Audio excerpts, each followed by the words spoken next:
any one of us mamas who has a neurodivergent child know that this path in life is a hard one, as the mom, as the kid, as the relationship. And so we need everything we can to help us through. Hey, welcome back to my channel. If you're new here, I'm Nikki. I'm a homeschooling mom to an only child going in 4th grade. It's a collaboration with Ashley from Homeschool. This is gonna be a good one, y'all. If you have a neurodivergent child or you are not neurodivergent yourself, this video and collab is all for you. We're gonna dive into our struggles, our tips, everything that we've gone through with this journey, and I can't wait to talk about it. So I have followed Ashley for years now at this point. I love her channel. She also has a homeschool only child kiddo, and I believe he's in high school, but she does tons of unit studies. Love her content. If you've not seen or been around her channel, I suggest you go check her out. I will have her linked in the comments. So let's just get into it.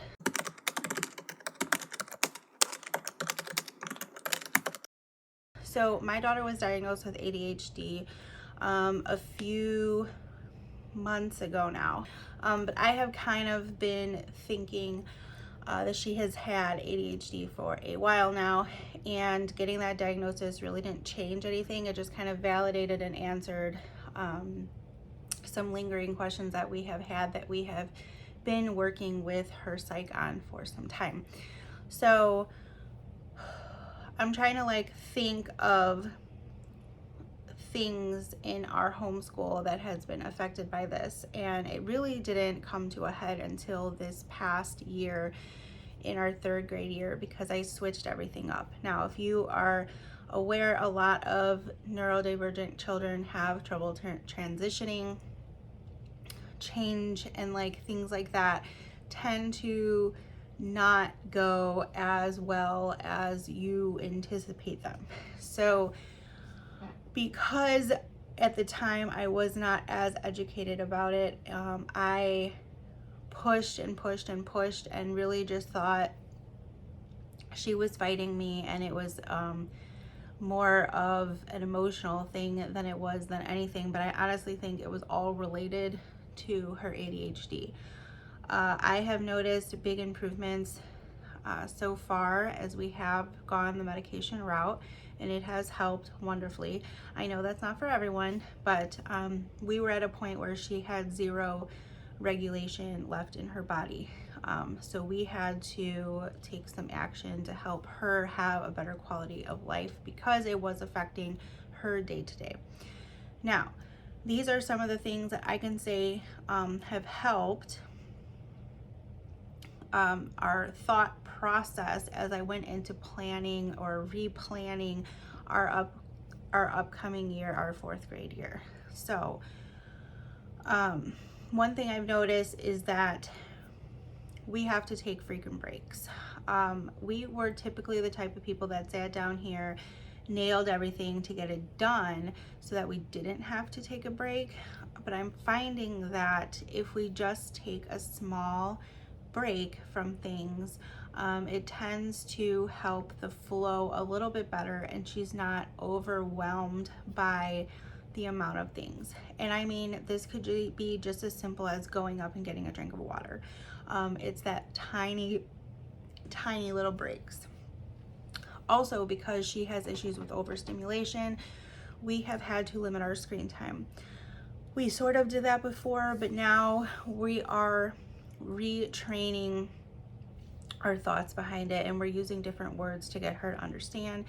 I am telling her that she needs a brain break, and that has kind of helped keep the shame away from how she was feeling, because it seemed like she took everything personal. It was very much like a attack, so to say, and it ended up becoming this battle of her not wanting to get away from devices or thinking that she was always in trouble, when it really just was you're overstimulated, and she has never had a way to filter through that. So now when I see that she's been on it for too long, I say, hey, let's just take a brain break. And whatever the wording, it triggers her to be like, okay, cool, we'll take a break. She's able to be more aware of the situation. We also dived into a ADHD podcast, and that has been amazingly helpful. It is directed towards children. So hearing those things that were said on the podcast, which literally the episodes are only like 5 to 7 minutes, I will try to remember to link it down below. But it's short and sweet and to the point, and it really, again, it took away some of that shame that she was feeling, or that she thought that she was the only child suffering or having these issues, when she's not. The other thing that has really helped us is physical activity. Once I started to get her body moving, it was really getting that energy out, as a lot of times kids, and not just kids with ADHD or on the spectrum or anything like that, have a lot of energy built up. And getting that out and letting them just like take some of that off of their plate, like it just frees up something in their brains. I know when I get my body moving and I get some of my energy out, it helps me as well. So this is for everybody, but I know for sure it helps her, and it really helps her if it's in the evening as well, because then she's kind of winding down from the day, and it's letting her get out all that energy in enough time right before bed. Another thing that is super helpful is structure. Structure. Now, for us, I know that structure can also come with an enormous amount of frustration, because sometimes structure can be too much for her also, and then it can cause cases where the structure, if we have a schedule or if we have something and it backfires and we have to be flexible, she tends to struggle a little bit more with that flexibility, but it is a work in progress, and we still need some type of flow or structure to minimize some of the anger and outbursts and stuff like that, because she definitely thrives around a structured routine and day, and her knowing in her head what's going to happen that day and how she can plan for it. Predictability can help children with ADHD feel more focused and in control and safe and secure. So that has been really helpful for us to have a structured environment. We have daily routines, we have lists, I have things printed out on around the house, I have whiteboards with our meals so we know what we're having for dinner. Lots of just structured things around our house. Positive reinforcement is another really big thing. I have to praise her. I have to pick her up when I see that she's doing a good job. And this is because of the shame that they carry around their bad times and their bad moments. I am often constantly uplifting her in any way that I can, but also teaching her that like it is okay to make a mistake. Our biggest slogan in our house is mistakes are that it's proof that you're trying. So I'm trying to drill that in her head, that it is okay to make mistakes, but it's also, it's gonna happen. It's gonna happen, and it's okay that they happen as long as we learn from them and we move on. But lots of positive reinforcement. It just helps the self-esteem and motivation. We also minimize distractions. So I used to want to come down here and play music while we got our day going, or have the TV on or something going on in the background. And I noticed that she and I both have a hard time concentrating when that is going on. So a distraction-free, clutter-free section keeps us focused and just through the day. We also like to focus on our strengths. I myself have a hard time and struggle with this myself, but I'm trying really hard to focus on what I can see as her strengths and kind of lay that out to her and incorporate them throughout her day. It keeps her motivated and determined and on focus, and it keeps her engaged in some of the tasks that we are doing, which is super important, right? Because sometimes she can have a short attention span, on something, or I can feel that moment when I'm losing her. But if I can pinpoint or nail what I know she's doing well or what I know she will do well on, I will try to incorporate it the best that I can. I'd like to keep an open mind when it comes to having a curriculum that can be flexible. I want to incorporate different learning styles. I want to incorporate hands-on learning. This year, the all-in-one that we're doing, she's going to have opportunity to do art within her curriculum. I bought all the supplies ahead of time, so there's no backing out of it if I feel like not doing it or whatever. Like, we are going all in, hands-on. Determined what I chose for our science as well this year. Anything that gives her a different approach and I switch things up and at the same time yet keep things the same and routine and structured for her, I feel like she will thrive.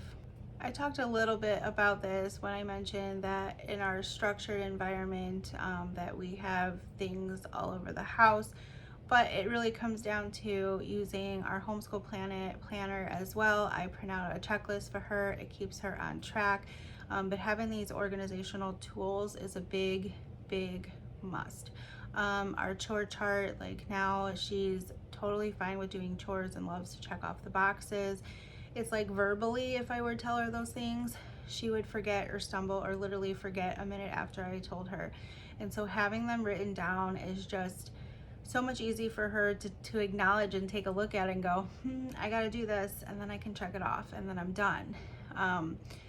And within that, still being flexible, because she knows that those chores are going to fluctuate and I'm going to either add some or take some away.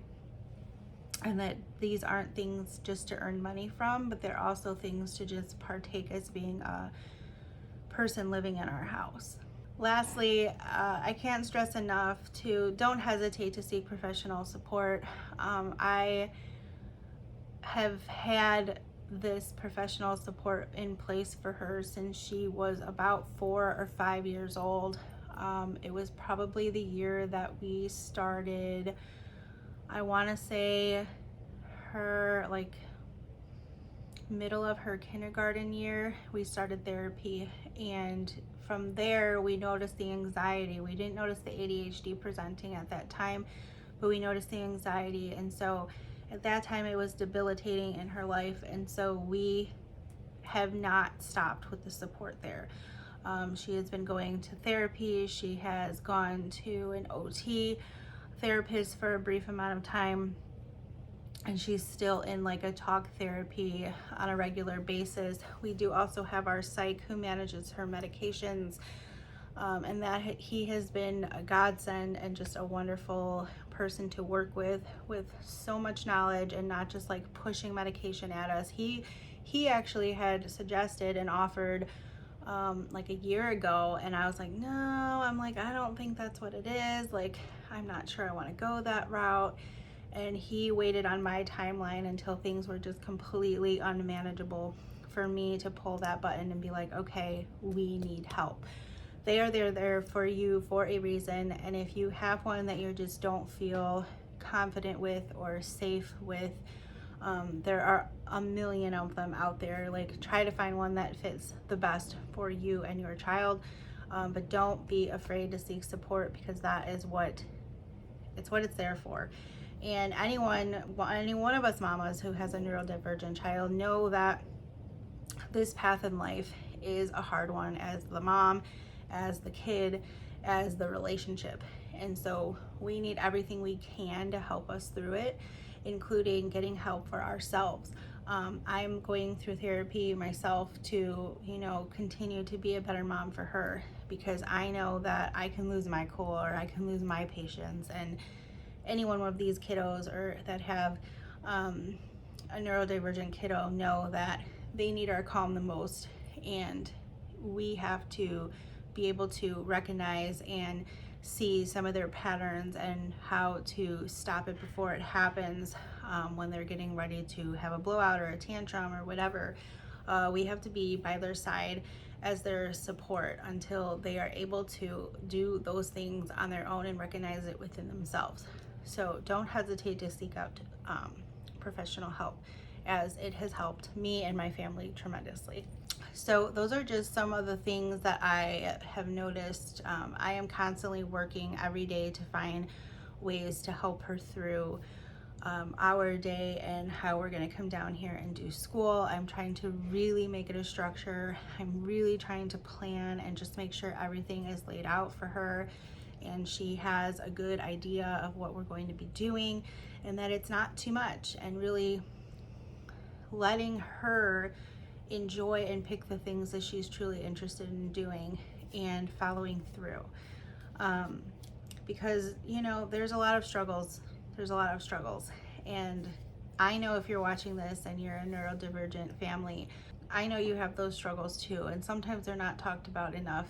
And sometimes we carry the shame of not wanting to talk about them because of the judgment that could be out there. But just know that, take a deep breath with me. It's going to be okay. Do your research, reach out to friends, reach out to support. I can always be an open ear as well. Let me know in the comments if this was, you know, relatable to you in any way. If you have any additional tips, this all can be so very personal to each child, but this is just what I have noticed and what I'm trying to implement into my kids' homeschool day and just every day.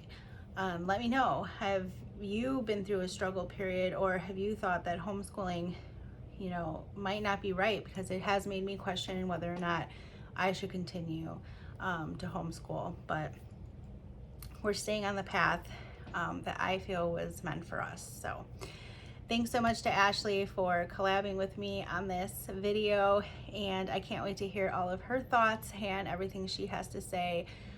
So go check out her channel, go head over there. I'll have everything linked down below, and I'll see you in my next video.